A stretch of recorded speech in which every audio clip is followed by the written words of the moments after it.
Well, good afternoon, everyone. My name is Aaron Schock, and I'm a member of Congress from Illinois' 18th District, and it's my honor to co-host today's event with my good friend Tulsi Gabbard from the great state of Hawaii. And we are the co-hosts of the Future Caucus, which is launching today and whose goal it is to bring together the younger members of Congress, specifically those members under the age of 40, of which there's a whopping, as of January of this year, 40 members of Congress, equally split, 20 Republicans, 20 Democrats, and trying to bring together some of the younger members to focus on solving the big challenges facing our country and thinking more long-term as opposed to so many of the battles here in D.C. which tend to focus on the next 3 months or the next year. And we think the younger members are precisely the group that are able to do that. This idea was really brought to us by Stephen Olikara from the Millennium Action Project, and we want to thank Stephen for his leadership and tenacity in getting Tulsi and I to take the banner and run with it. And really, we look forward to this being the first of many panel discussions as well as the first of many meetings of members. I know we have another member of Congress with us that will speak, and you can help us grow this effort by reaching out to Republican and Democrat congressmen and women and asking them to join the Future Caucus and be a part of constructive dialogue about the big issues facing our country. We look at working on issues like energy and infrastructure and education, things that we know are important for our generation of Americans and really are important for America's competitiveness around the world, and too oftentimes get sidelined with the hot button of the day, the hot issue of the day, and really are important for us to think strategically and move on. So that's the purpose of the caucus. And this is, as I mentioned, the first day of the caucus. The launch is of today. And Tulsi and I were on a number of news programs this morning promoting it. And we look forward to, with that heightened awareness, reaching out and getting more of our colleagues on board. So without further ado, I want to introduce my equal, if not better, counterpart, co-host. In January, I'll wish I was from her state, the great state of Hawaii, Tulsi Gabbard. Please welcome her.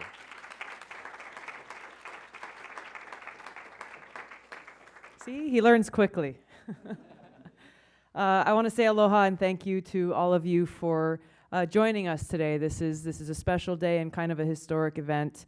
Really want to thank my colleague, Congressman Aaron Schock, as well as one of our other colleagues who's here to join us in kicking this off today, Congresswoman Kyrsten Sinema, our panelists, our moderator, and Stephen Olikara from the Millennial Action Project.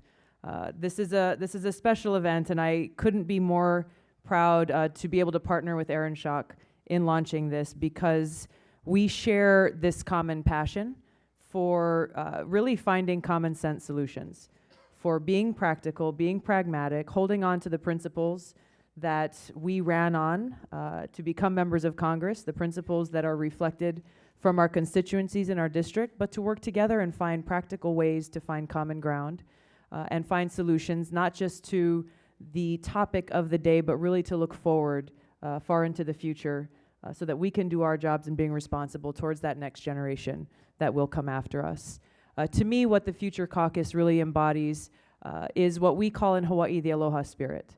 Most people say aloha means hello or goodbye or I love you, but really what aloha actually means is having true respect for those around you, for those who you're working with, being able to have sincere dialogue and finding what is common between us. And when you really think about what we as members of Congress are tasked to do, we are tasked to represent and serve those from our communities.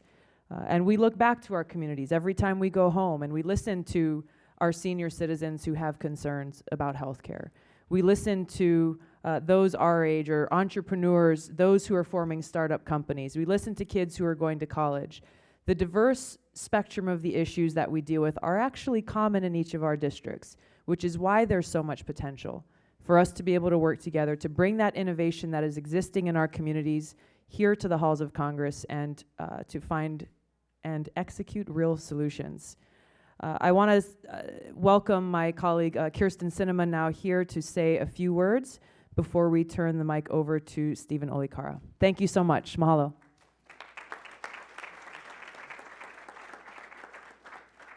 Well, good afternoon, everyone. It's a pleasure to be here. I want to first extend my great thanks to Tulsi and Aaron for the vision that they've shown in creating this caucus.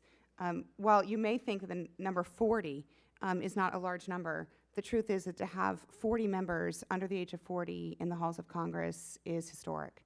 And I think that the Future Caucus not only can move forward in providing a fresh face, but fresh discussions about the challenges we face. Most of us under 40 live in a post-partisan age.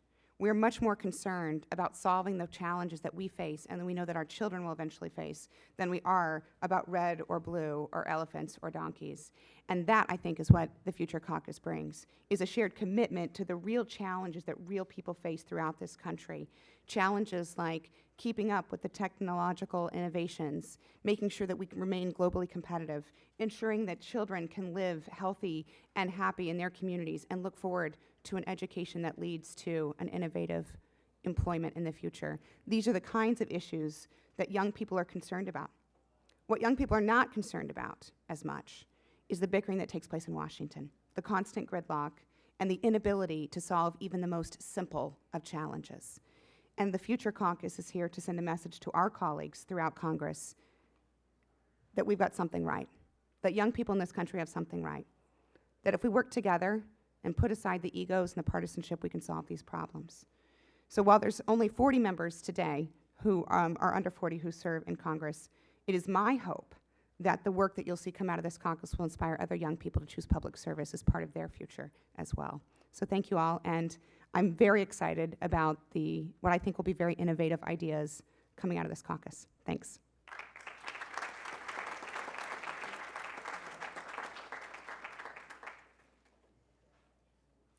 I'd like to now turn the stage over to Stephen Olikara, who came to both Aaron and I a few months ago with this idea that really brought to fruit something that we had already been talking about. We had already seen a necessity for.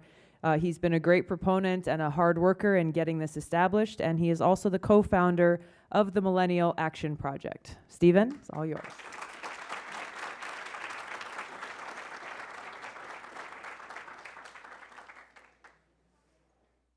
Good afternoon. My name is Stephen Olikara, and I'm honored to be here. It's great to see so many young people in particular here, and I'm eager to engage the young talent, not just in this room, but around the country. I want to take a moment and say why I'm really excited about this initiative and why I think this is going to matter and why this is historic.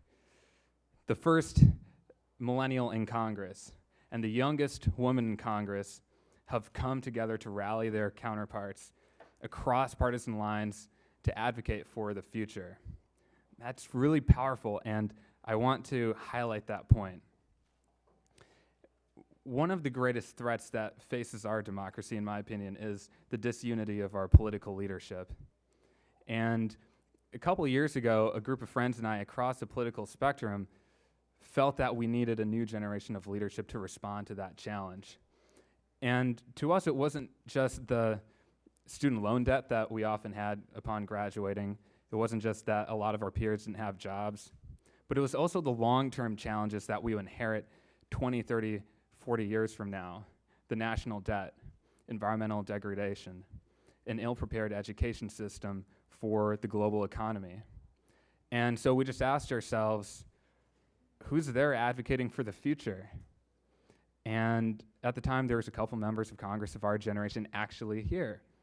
And there certainly wasn't a Future Caucus that was dedicated to this mission. Today, we have a Future Caucus, and they are dedicated to this mission.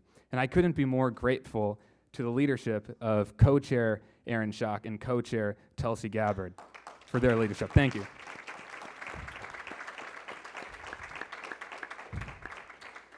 There are many reasons why I'm excited about this caucus, but one of them is tapping into the entrepreneurial energy of our generation.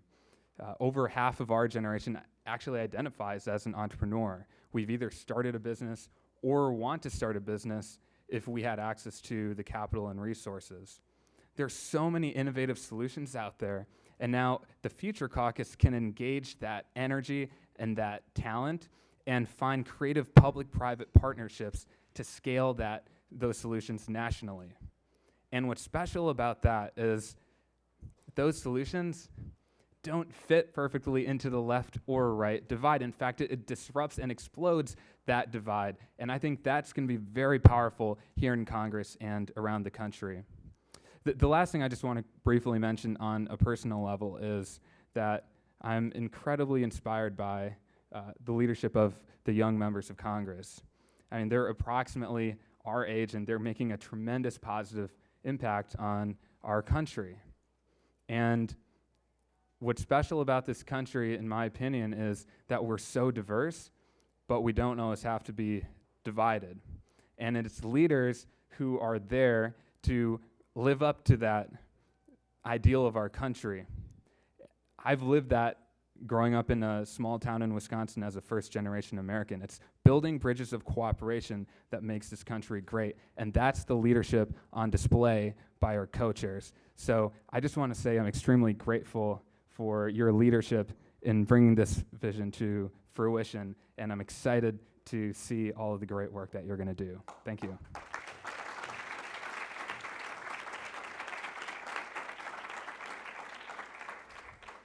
So it's my honor to introduce the moderator of today's panel, John Stanton, who is the DC Bureau Chief of BuzzFeed.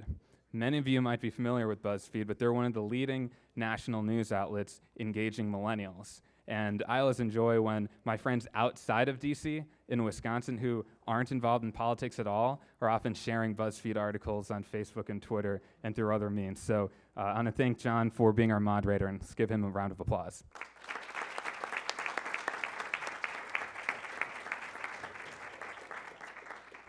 Thank you very much. So I'll introduce our panelists. First, we have Aneesh Chopra, who is a senior advisor with the advisory board company now. Prior to that, he was the nation's first chief technology officer under President Obama, where he was tasked with advising on the president's innovation agenda and leading the effort to open up government. Then we have Scott Case, who is the founding CTO of Priceline, which has the impressive distinction of being one of the first companies to reach $1 billion in annual sales in less than 24 months. He is also the founding CEO of the Startup America Partnership that is focused on building high-growth startup communities around the country.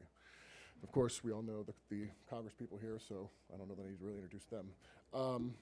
But to start this off, I think I will throw out a question to all of you, particularly to the members, but all of you is, what about the Future Caucus is going to break the death grip that old white dudes have on Congress and on policymaking? Softballing it, are you? Hello, can you hear me? Well, as a eventual old white dude, well, I'm not yet one. A couple things. Number one, the way things work in Washington, D.C. oftentimes is when there's a finished work product, there's a much better chance of it ultimately passing and becoming law than when it's just rhetoric and people are talking about, gee, wouldn't it be nice if we had X, Y, or Z? And whether it be around real fights like the debt limit or the fiscal cliff deal last December, every time I've seen these showdowns occur, anything that ends up getting done as a result of them is a work product that had been worked on prior to the showdown, if you will. And what I see the Future Caucus being able to do is actually think long-term, not wait until there's a crisis, and actually say, okay, look, if we need to be thinking about our energy needs for the next 20, 30, 40 years, what policies do we need to enact? What policies should we be advocating for that best meet the energy needs of the country? Education reform. What are the best solutions to help primarily urban centers where we're failing the most number of our children right now? If we're talking about infrastructure, what are the possible solutions to fund long-term highway infrastructure investment, upgrading our locks and dam systems, creating a better high-speed network in our country of rail, and so on, not so that we're just going through the exercise of producing a document that sits on a shelf, but because I believe that once you have that document and you have that bipartisan solution, if you will, with 20, 30, 40, 100 members behind, you then have the capacity to insert it into the conversation during one of these debates where there needs to be something that brings everybody together. And we are all a function of who we represent, and our leadership is a function of our conference. And if the majority of members in the Democratic or Republican conference are bomb throwers, our leadership by nature has no other result than to acquiesce to the majority of their conference.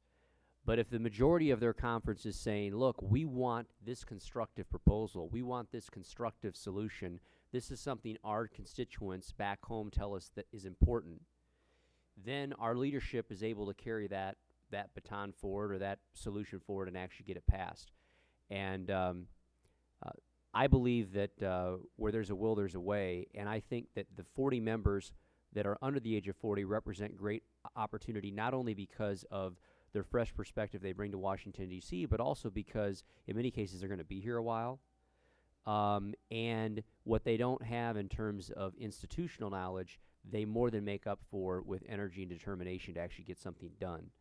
So I'm optimistic about what will get done. I know people say, gee, you know, you're crazy because D.C. is dysfunctional and you know, this is an effort in futility. But I've seen where even within the two major party structures, whether it was health care reform, whether it was the Paul Ryan budget proposal, either side of the political aisle, those were years in the making. And it takes that seed to be planted. It takes that beginning step, and I see this the beginning step of getting both sides to work together on some of the big solutions and coming up with some substantive proposals. I'll just add briefly onto that. You know, with 435 members, everything is a numbers game when it comes right down to it. When you're looking to pass a floor amendment or pass a piece of legislation either out of committee or on the House floor, and as Aaron was talking about, it does come down to relationships. It comes down to being able to sit across the table from someone and have a very real, substantive, and candid conversation to say, hey, look, where are you at on this? Here's where I am. What do you think? Where, you know, how much space do we have to move around? And I think one of our goals with this caucus is to kick off that kind of an alternative group to what we have seen, where there have been smaller numbers of members of Congress who've had a very vocal influence on the agenda that we have been dealing with in Congress. And what we're offering is an alternative to that, to say we have a bipartisan group of members, starting with the group that we have, but really extending to those who are of like mind, who are of common sense, who are pragmatic and practical, and want to be able to see while we have the same end state many times, we are working towards the same objective, which in the broad sense is serving the American people as a whole, but we would like to see a stronger economy. We would like to see better schools. We'd like to see our kids leaving their education with better opportunities for their future. So then it really becomes how do we get there? How do we come up with a real substantive plan and strategy to execute that? And if we can grow this as we plan to, we can grow this effort of like-minded members of Congress engaging the public from across the country, then we have a chance to really influence the conversation and the agenda that we are working on as we do the country and the people's business.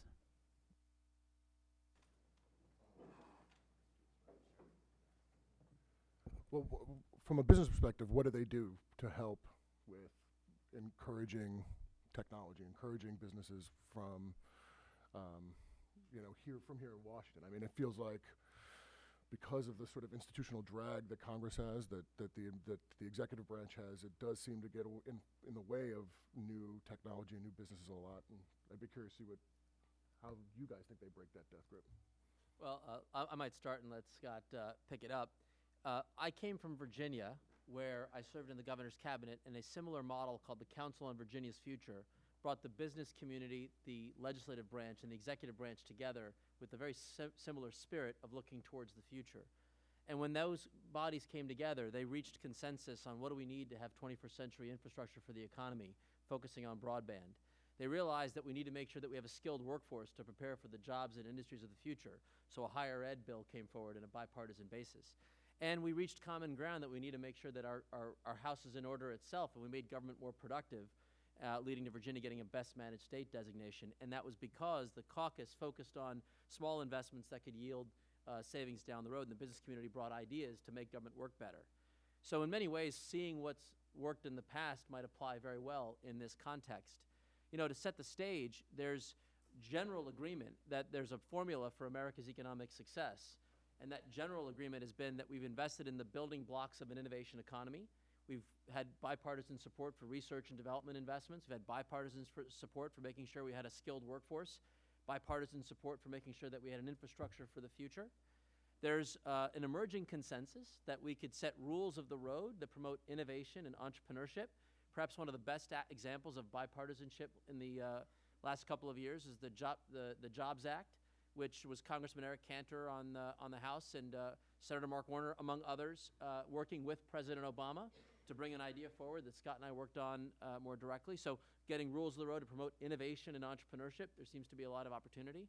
And frankly, I think the part that has even a better opportunity is the philosophy of collaboration, to say if we're going to tackle what Congressman Schock was describing earlier on health and education and energy, let's find models of collaboration that bring us together. And at least that's a starting point. You know, for the young folks in the audience, there's a political debate about interest rates and student loan rates, but there's probably consensus that I'd love to know more information about the schools I should attend and the careers I should choose so that I can live a better life. And maybe there's some agreement around some of those areas of collaboration. So I think there's a lot on the agenda that can be done collaboratively, unless Scott says no. Huh. All right, so I'm gonna be disruptive. So just everybody stand up because you've been sitting a while. How many of you are millennials, born after 1980? Just stand up real quick. If you're already standing, just wave your arms. Okay. All right. So, all right. You can sit now. You can sit now. You can sit now. All right. So the majority of the room, but not everybody. Okay. So here's I'm just going to give advice. Why not? Because I'm not of your generation. Neither are you. Close. I'm close. So here's the thing. A couple of things. First off, learn the system. Okay? Learn the system. We think, especially when we're young, that we should fight the system. Learn the system. There's a system. You can like it or you can not like it, but learn the system. Understand how it operates. Okay? That's number one. Number two, work the system. Don't fight the system. Just work the system. And number three is do something. Okay? Just do something. Pick something that you care about. As you're sitting here today, and these guys will talk about things they care about, things that you care about, just take something on and do something. I'm an entrepreneur by training. We basically get stuff done. We do stuff. Sometimes we're wrong, sometimes we're right, but we spend our time with a bias towards action.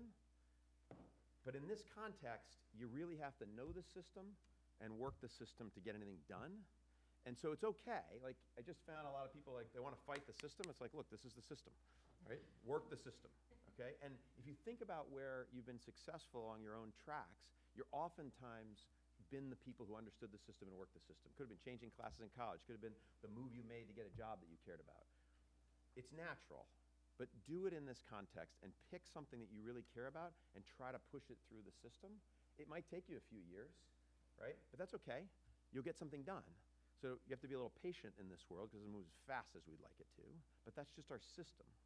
So as I look at it from a millennial's perspective, I think we want things to happen more quickly. We want them to get it done, but we have to understand how the system works. And how many of you are like in DC now, in part of the machine in some way? Okay. How many of you are part of the machine and don't want to admit it? Okay, that's good. I was just getting a count. It's okay. Just be part of this. And from my perspective, you know, I'm not a legislative or policy expert. I can't tell you what the best immigration stuff should be or why. But I know that from an entrepreneur's point of view, as Stephen pointed out, you know, half of these folks, turns out, are going to start companies or interested in joining a company. The number one issue from an entrepreneur's side of things is talent. And the talent that drives every community in America is fed by those people that are in their 20s and 30s. Having an educated population in a community is the fuel. It's the feedstock for entrepreneurs. Turns out the average age of a startup founder is actually 40 years old. So it's more likely that a millennial is going to join a team, and that means that that founder is looking for talent. I was at a restaurant today on the small business side of the equation, same story. I asked him what his biggest problem was. Number one challenge, talent. great people to work here. You are that generation of the drivers of that talent need. And so thinking about how you get your peers in better positions and network and engage in that, they're looking for great people, and startups are no different. But you got to get something done, you got to know the system. But isn't the system sort of designed to not do stuff? Right? I mean, I think the system is designed to do stuff because we're here, right? It actually works in a way. It can be frustrating at times, but I would say that we actually have we have a mechanism for checks and balances that causes things to grind a little bit, but you can make stuff done. Aneesh brought up the Jobs Act, okay, which really went to the heart of capitalism, right? And changed some things that have been on the books since the 1930s. But you can do it. And the way that came about was a bunch of people who really cared about this, understood how the system worked, engaged the right people in making that process happen, and then brought the full force of their community to the table. Right? The startup people, the VCs, sometimes are not always not always in agreement on things, but came to an agreement to pass things like getting crowdfunding to work. A very millennial thought, right? Made that happen. Pushed on things like changes to the IPO on-ramp, so that companies that were at an earlier stage could go public privately. So for those of you who know, like Twitter just filed using a Jobs Act principle that allowed them to file their paperwork to go public without it being public yet. Which changes the dynamic of how things go. You can make those changes happen, but you got to decide to do it. And it took a while. It took a year to get it, and the ideas were bubbling for a long time. But you can get stuff done. And the reality is, look at the results. I mean, just in the last few years, for this generation, how do you access the internet? Mobile. Well, did you all know that Congress, in a bipartisan vote, has the National Wireless Initiative that the president called for in the State of the Union a few years back? These guys signed it into law. We're investing $7 billion to build out capacity to help rural communities and our cops and firefighters to connect to mobile broadband and to do some innovative things on spectrum policy. It happened because the parties came together and got it done. I don't think it was on BuzzFeed. I didn't read an article about the National Wireless Initiative, but it got done. And the same thing with the America Competes Act. In the Senate, it passed on a unanimous consent vote. The America Competes Reauthorization, R&D, investing in our future, and it passed the House overwhelmingly bipartisan. And it was funny, in that law, we added a provision for the millennials. If you've got an idea to solve a problem for this country, Congress just gave you the authority, without having to be a government contractor, to bring your idea to government and have it be in a form of a prize or a competition to fix an issue. So you can all visit challenge.gov. And you can go and see there's millions of opportunities to hey, I want to fix some problem with solar panel installation, or I want to do something else. You can do that because Congress, bipartisan, said we want to have this authority to tap into the creativity of the American people. So it's not reported very well in the sense that you don't see a lot of this stuff as a celebration, but it's happening, and I think it's going to be because of the leadership of these two, more of that will happen. Well, what can you guys do to help do that? I mean, what is your role, sort of in a nuts and bolts way to help that?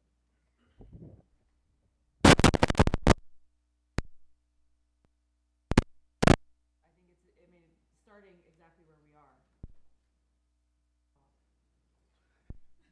We can start with learning how to use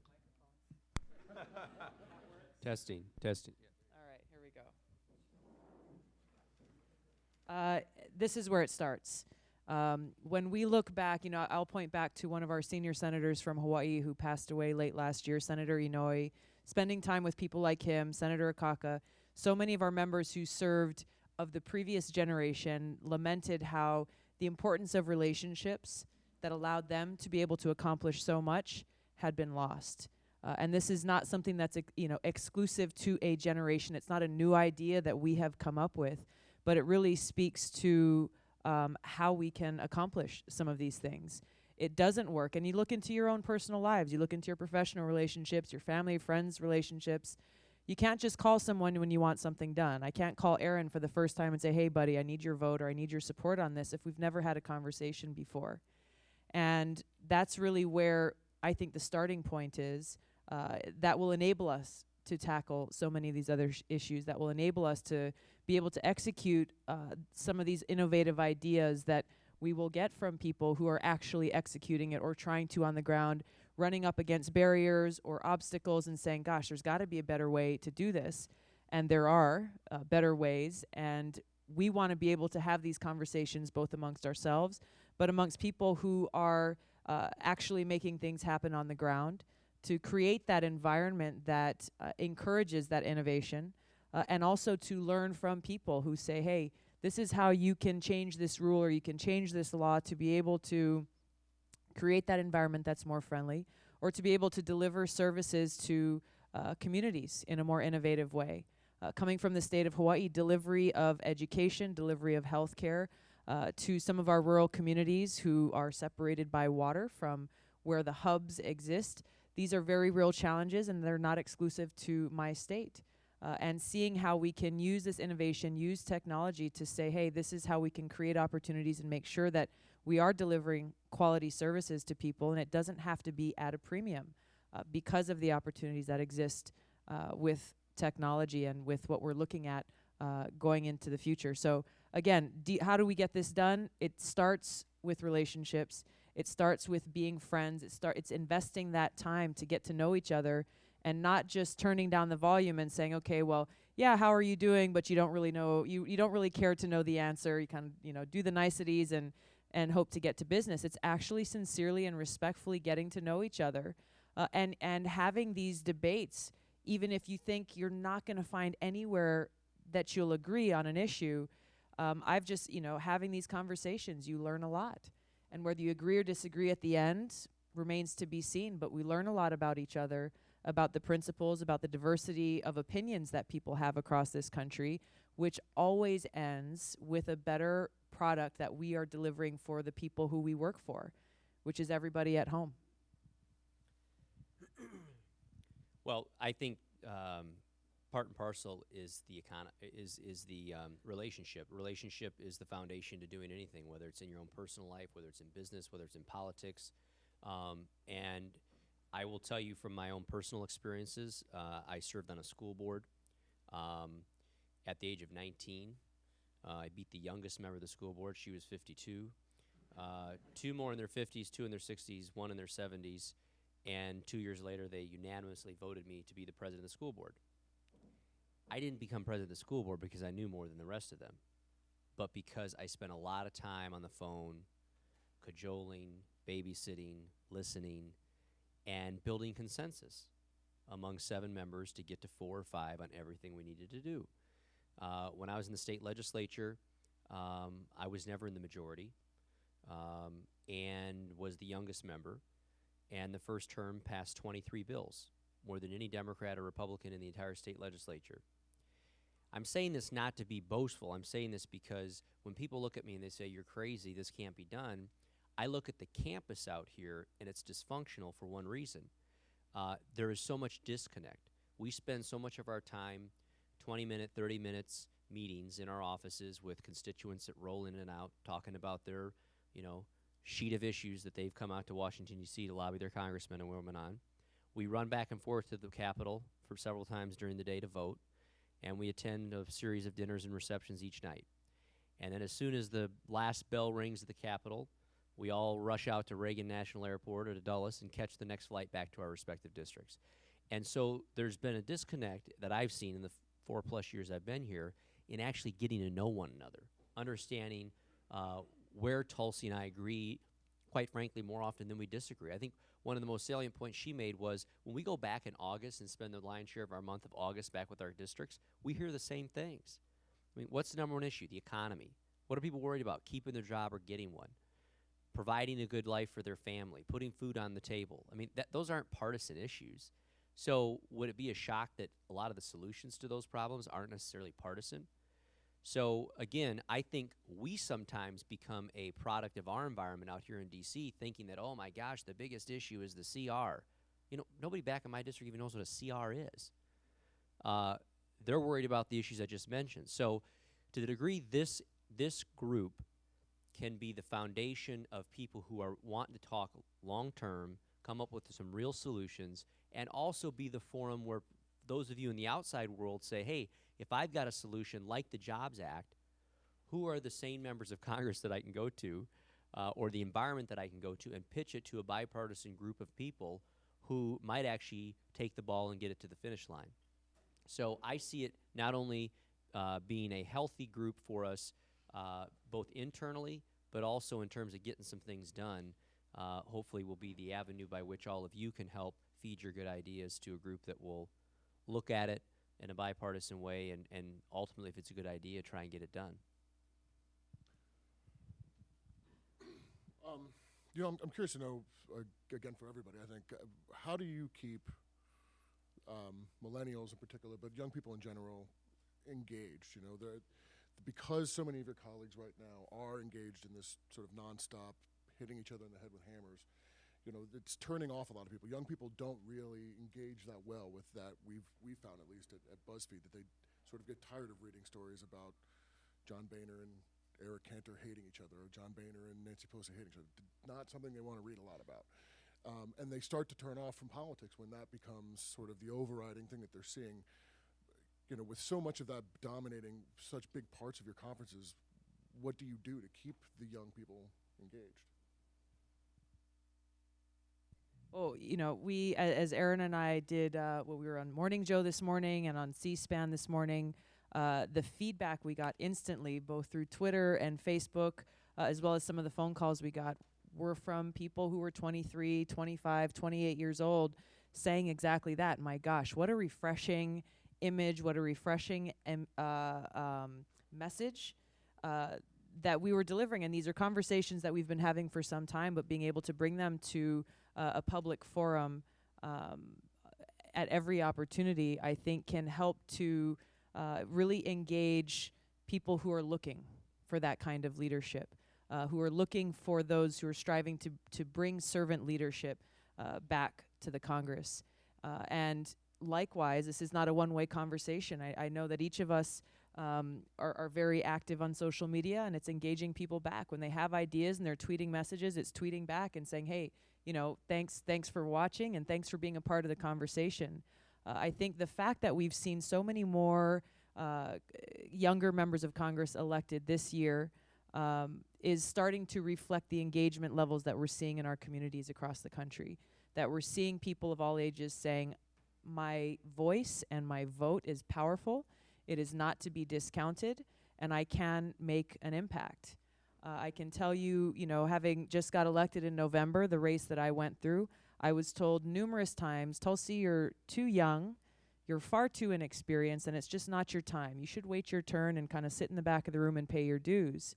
But it was engaging with real people, even, didn't have the infrastructure support, didn't have the, the unions and the media and all these other business community, all these other normal kind of political boxes that you have to check, but really going straight to people and engaging in traditional and non-traditional ways brought about a huge upset win, which was a clear message that unfortunately often gets forgotten in this town, that we work for the 750,000 people who have chosen to elect us.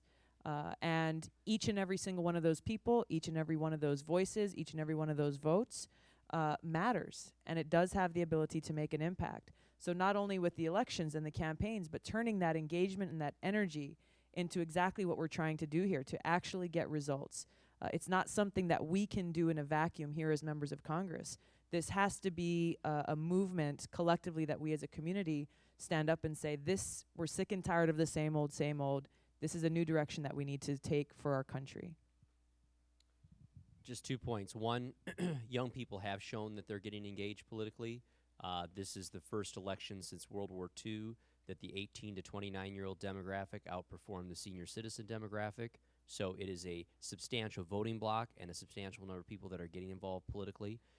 And second, people get involved politically if it's relative to them and their way of life. In other words, I think to the degree we're talking about issues that young people care about, whether it be the environment, whether it be education, whether it be transportation, whether it be tax policy, whether it be jobs, they're going to get engaged. They're not interested in the partisan, grenade fights that oftentimes consume the media out here in Washington, D.C. in the time of the Congress. So I think the young people who show up on Election Day that have proven they care about the direction of their country will get involved in the policy discussions so much so, so long as those policy discussions are relatable to them and their way of life. Any suggestions? Well, I just want to make one general comment. I'm going to paraphrase my successor at the White House, a guy named Todd Park, probably the big moment for me for the millennials was about 2 years ago. A piece of legislation was working its way through Congress. It pretty much looked like it was sailing through without any hesitation. It was the Stop Online Piracy Act. And as soon as the internet community connected and all the millennials sort of figured out what was going on, we got engaged because our We the People petitioning process at the White House got overwhelmed. 100,000 people signed petitions saying, no, this is going to break the internet. Please don't go there. And in a matter of like 3 weeks, we issued a position, President Obama issued a position, and Congress essentially stopped dead on its tracks a legislative body, a piece that looked like it was going to move forward, because the millennials stood up in many cases. They just kind of exercised their voice. But the more important point is, I think, more than anything else, what I'm hearing is this sense of, if only there was some leadership that sort of convenes the table. What excited me about participating in today's session was that what our 2 members of Congress are doing in leading this cause is they're setting the table. So in paraphrasing my successor, I think what millennials need more than anything else is someone to punch a wall in this notion that we can't fix these issues, that there's this wall of disbelief that basically, woe is us, it's not going to happen, we need like a decade of change to get it. And I think what these 2 leaders are doing today is they're punching a hole through that wall, and we're learning today that that wall is paper thin. Because what we're going to see, I hope in near future and in succession to this, is that once you've gotten over that initial hurdle and you see the leadership from this generation step up, naturally a whole bunch of ideas are going to come forward, and they're going to see now the details of which idea and who's up and down. That's not. It's that notion that we've broken through that wall of disbelief, and I think when that happens, the millennials are going to step up and they're going to find this is our chance to write the next chapter of American democracy together, and that's exciting. I'll just add. Sorry. Try again. How about that? Whoever, scream. So I had 3 ideas, one of which you talked about, which is just promoting that stuff does get done, like positioning things. Second thing I'd suggest is, can you position this in a way that has the millennial generation understand the issues, right? So how does Social Security actually affect me? How does immigration affect me in a way that's as much fact-based as possible? I'm on a lot of lists. I get a lot of things that are very much about, basically, you should be for or against something, as opposed to saying, like, here's the thing, right? Like, help me understand it so I can make my own choice, even if it may be different than yours and people in the rooms.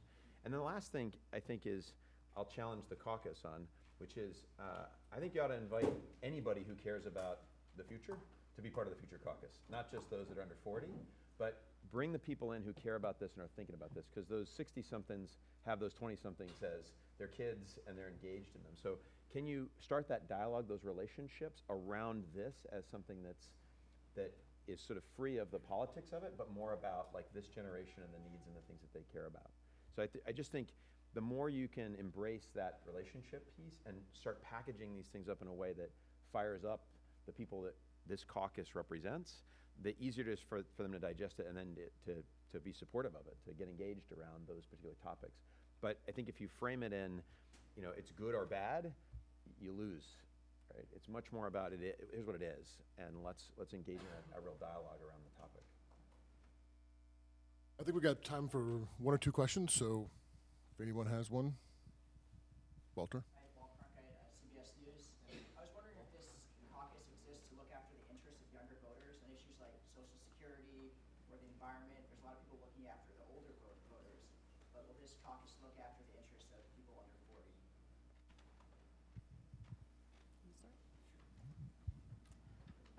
Part of it is recognizing the needs of kind of our generation or the generation that's coming after us as we age, unfortunately, every day. But it's also, but it is, it is the short term and the long term. I mean, I think the goal as we look at the different issues that we're dealing with here, it is looking at, how can we make decisions, strategic decisions about things that will benefit us for the next decade, 20, 30, 40 years.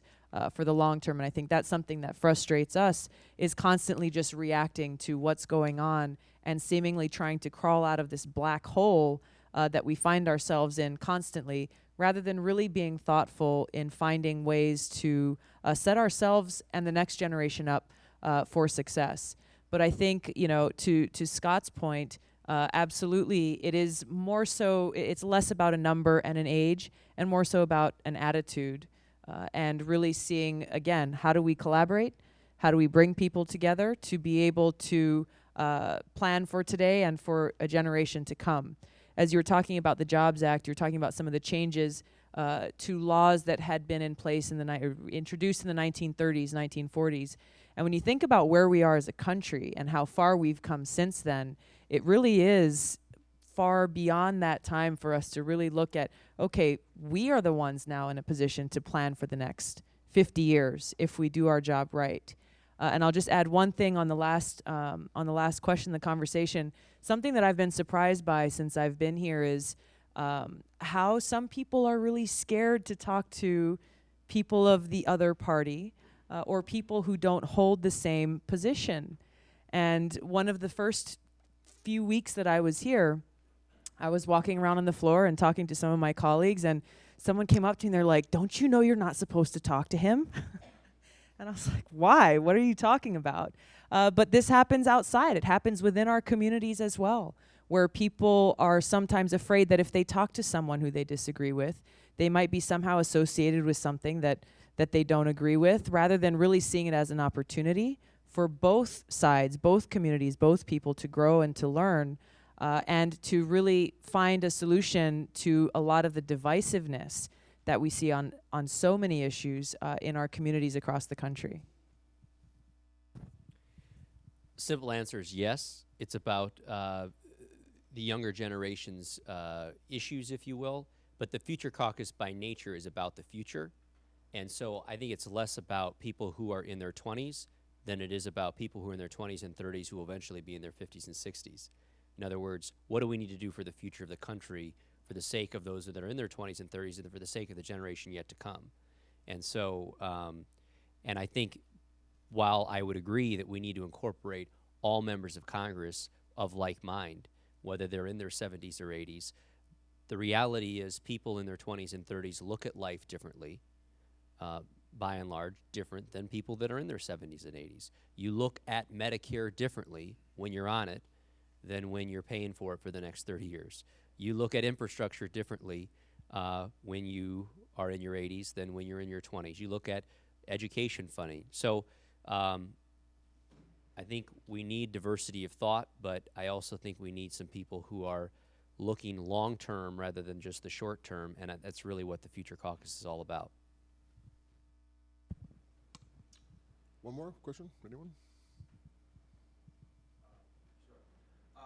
There was a lot of talk about entrepreneurship. It's the next big thing to do. Entrepreneurs are idolized when they're making millions of dollars. But that clearly can't be the path for everybody. Even most people in this room, I think, wouldn't necessarily choose that. So I would be curious to hear more about what other options and other things we can sort of champion for the future for the millennial generation, particularly perhaps the idea of intrapreneurship, the idea of working and being innovative within a larger organization or company. Yeah, I'd love to take that one. So McKinsey and I believe it might have been the New America Foundation had a summit where the job's going to come from in the future. There's a lot of people have written reports on this, but just I'm citing that one in particular. And its basic premise was that industry sectors in the American economy that are more productive tend to also create more jobs and opportunity. And that as a tech guy, I tend to be more bullish on the idea that information technology data as a way to open up productivity in those areas is going to be a huge opportunity. Now, what does that mean? If you take a look at big sectors of growth, what we're going to see is as the energy sector becomes more, quote, productive, we're going to see a whole new class of jobs created. So fastest growing energy job in America, anybody know what it is? What's the fastest growing green energy job in America today? Anybody? Come on, people. Solar panel installation. Solar panels, because technological innovation, we've made the costs of converting the sun to energy like 95% cheaper than it was a decade ago. And so in fact, one of the most successful IPOs in the country was Solar City. So you didn't have to be the CEO of Solar City and say, I'm going to be the entrepreneur creating Solar City, but Solar City probably has more than 5,000 jobs associated because they've created an opportunity business model around bringing those new ideas, making the energy sector more productive, making it easier for folks to get access to solar energy, and to do so within today's current fiscal constraints. And so my instinct is, if you take a look, you'll hear a lot of dialogue about middle skills. These are sort of technical jobs that are sort of working to make sectors of the economy more productive, and that's going to be an area where there's a great deal of growth. And to Scott's point, where we have the greatest skills shortage. Even at the height of the economic recession, we had over 3 million open, unfilled jobs in America. Open, unfilled jobs in America, because we've got this skills mismatch and skills gap. So no, not everybody has to be an entrepreneur. You can be an entrepreneur within your firm, but it's about making the sector of that part of the American economy more productive, and then therefore creating opportunity as we look to hopefully export these great ideas all around the world. That's just my summary of that argument. You can see a lot more about that later.